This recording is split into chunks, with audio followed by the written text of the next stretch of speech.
Seja bem-vinda, seja bem-vindo à nossa aula de educação de jovens e adultos. Você está dentro da aula de Ciências da Natureza. Observe só no nosso quadro. EJA Aula 1, segunda etapa, módulo 1, unidade 2, segundo semestre. Na nossa aula de hoje, iremos falar sobre vida e evolução. É bem provável que você alguma vez já tenha escutado sobre evolução. Evolução que pode ser dos seres vivos, mas também evolução que pode ser do ser humano.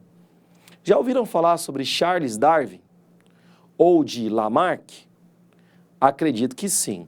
Mas caso não tenha escutado ainda, você vai aprender muito comigo sobre a evolução. Estão preparados? Vamos para o nosso quadro virtual, então? Acompanhe aí junto com o professor.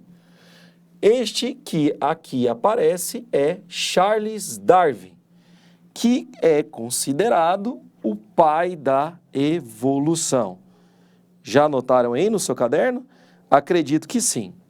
Então, dentro da nossa apresentação inicial, que temos como proposta para as nossas próximas aulas, nós temos aqui algumas palavras importantes, como, por exemplo, aqui eu mencionei no início do vídeo, que é a própria evolução. Evolução da espécie. Nós estamos continuando nossos estudos com base nas ciências da natureza e vamos precisar lembrar das comparações entre as variações de uma espécie para outra, para criarmos várias teorias e estudarmos algumas teorias dentro do processo da evolução. Você já deve ter percebido que o cachorro tem uma familiaridade com o cavalo. Eles são quadrúpedes, eles são mamíferos, mas eles também têm muitas diferenças. Então, para comparar um animal com outro, uma planta com a outra, uma bactéria com um fungo, eu vou levar em consideração as suas semelhanças e as suas diferenças. Essas comparações são feitas o tempo todo pelos cientistas. Acompanhe aqui comigo novamente no quadro virtual. A seleção natural surge a partir das ideias que foram construídas ao longo dos anos.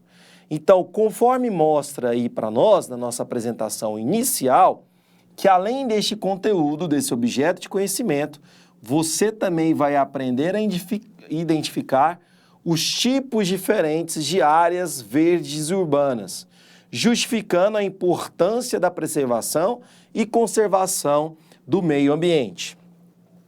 Conforme você viu na imagem, essa girafa não está aí à toa.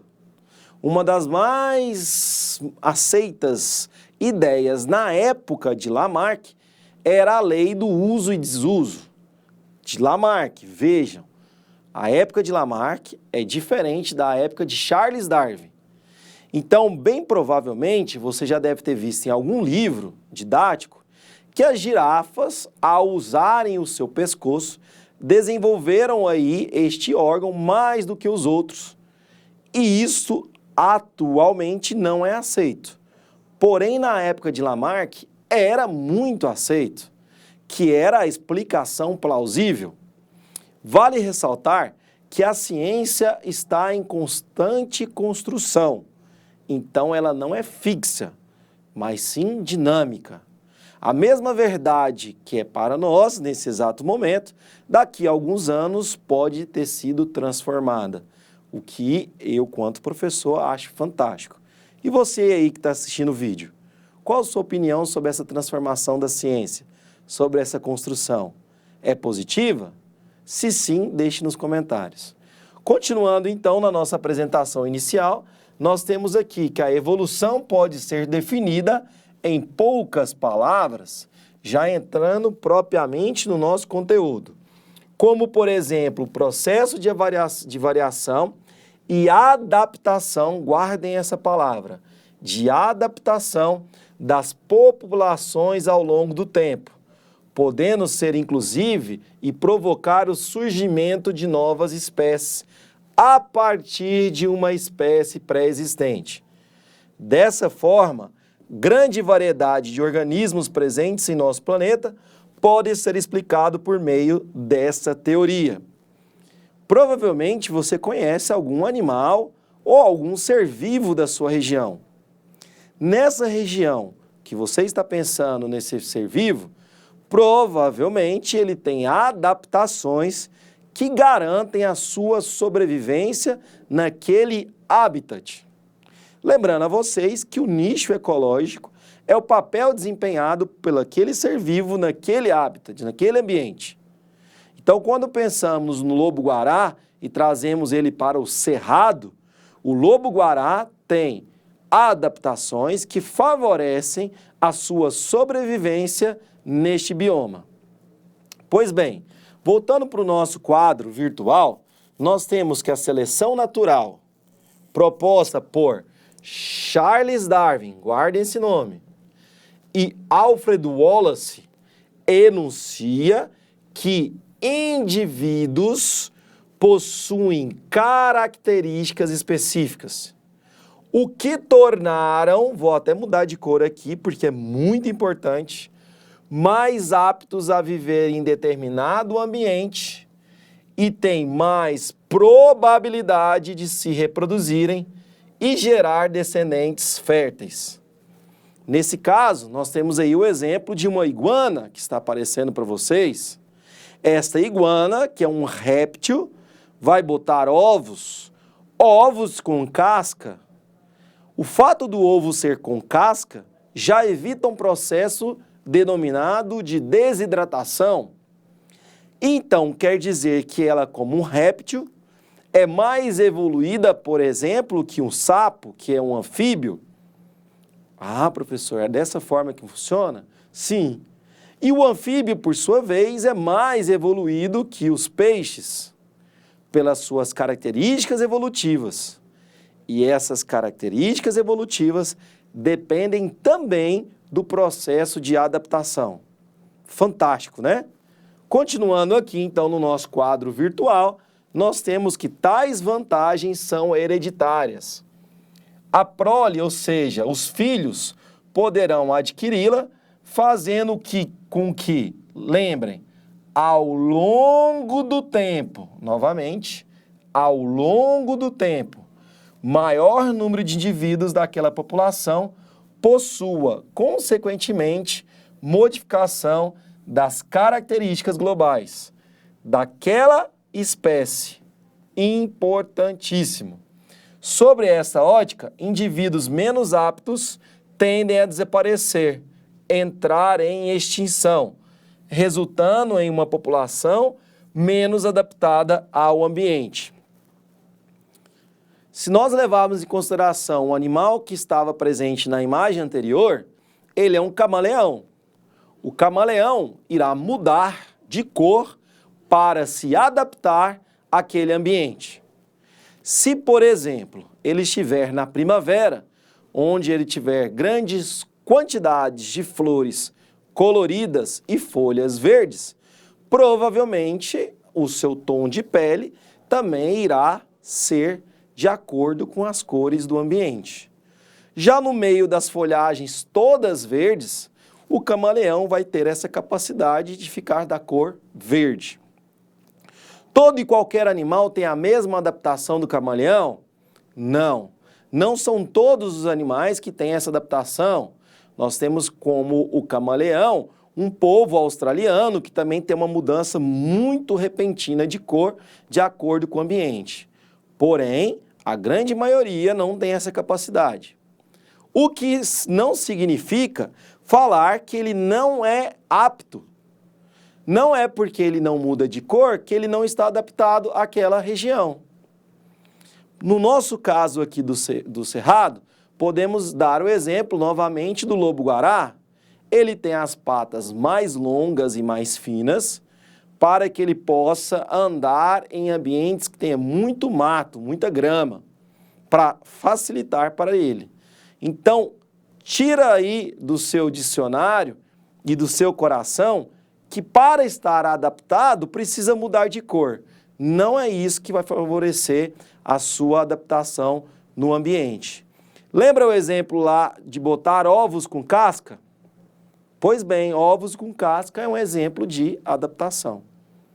Voltando então para o nosso quadro virtual, nós temos que o Darwin e o Wallace são considerados aí importantes cientistas no processo da evolução, sendo que Charles Darwin é considerado como o pai da evolução. Perfeito? Continuando nossos estudos de evolução, nós temos aqui no nosso quadro que o fato da evolução, e ela acontece porque a evolução não deve estar vista como sinônimo de progresso, já que uma característica garante o sucesso em um determinado momento, mas pode ser desfavorável em outro momento. Como que isso acontece, professor? Vamos dar exemplo aí do urso polar. O urso polar, para aquele ambiente que ele vive e sobrevive, ele tem adaptações que conseguem manter a sua temperatura, consequentemente protegendo contra o frio. Se por uma mudança climática radical, aquele frio, aquele gelo, aquela neve não ficar mais daquela maneira, o ambiente mudar, aquela adaptação daquele animal naquele momento já não vai servir mais. Ou ele vai se adaptar, ou ele vai entrar num processo de evolução. Não é tão simples igual eu estou colocando para vocês. Vários fatores têm que ser levados em conta no processo evolutivo, inclusive o fator genético. Voltando então para o nosso quadro virtual, nós temos que, quanto a isso, um exemplo, acredita-se que a anemia falciforme surgiu na África há milhões de anos atrás. Por quê, professor?